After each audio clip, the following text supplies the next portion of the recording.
Well, howdy YouTube, this is Heavy Lead Enthusiast. I am revisiting the Lyman 358 439, but I'm putting them in magnum cases.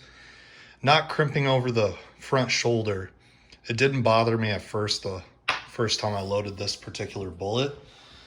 However, I just knew I could get a little bit better velocity. So I think, if I remember right, I said 1200, but I was completely wrong. I chronographed that load again. It was like 1100 something, like 1120. So did a little experiment. I don't know if you guys know the Lyman 358 429.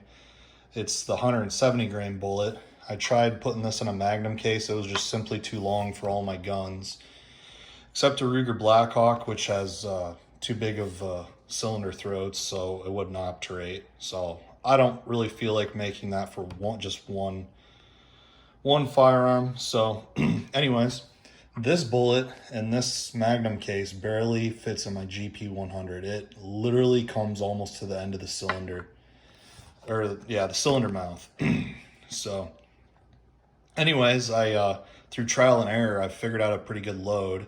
I'm using Starline brass, and I'm using Winchester small pistol magnum primers. My overall length is 1.650, and I was using H110, but I didn't like what I was seeing with the pressure.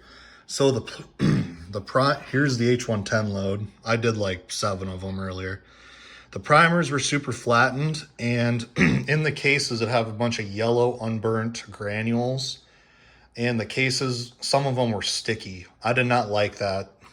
I did not like how, and I wasn't using a super hot charge. I was only using 14.6, which a lot of manuals will say, oh, you can use up to 15.7 to 16 for a 158 grain bullet.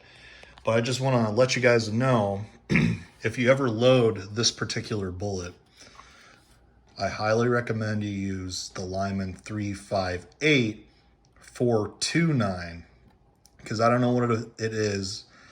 My hunch is it's just there's the driving bands make it so it grips the rifling more.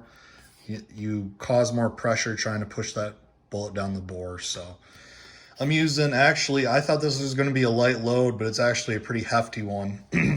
I'm using Alliant 2400. I'm using 12.5 grains. I only shot 4 over the chronograph, but it was pretty consistent for me. I got, I might be able to put that data into this video. It was like 1192, 1194, 12, I think it was like 1207, and then another 12, like 10 or something. So perfect velocity in my opinion, excuse me. It was a hair blasty, but definitely not bad at all. Since I got my load, I'm gonna load up the rest of these cases that are ready to go. They're already sized, primed, and flared. I'm gonna load the rest of them with 12.5 grains, do a little target shooting, and then I think I'm gonna shoot some jugs of water. So I'm gonna see how that hollow point expansion does compared to the other one.